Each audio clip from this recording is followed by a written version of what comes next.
Hello everyone, দেখেন সকাল সকাল আমি ঘুমে থেকে উঠে ছাদে এলাম। কবিতর গোনা দেখি খুব খিদা লাগছে। সো কবিতর গোনাক আমি ছাদে ধান দিলাম, মাখই দিলাম, গম আছে, শস্য আছে, মিক্স একটা দানাদার খাবার বানিয়ে দিলাম।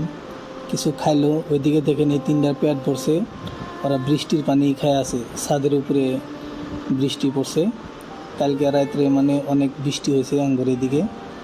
আর এদিকে দেখেন সুন্দর একটা লাক্ষা আছে, সিরাজি আছে, আরও দেশি কবিতর। এই দেখেন বগাগোনা সুন্দর কালারের, লাল তিনটা কালার আছে।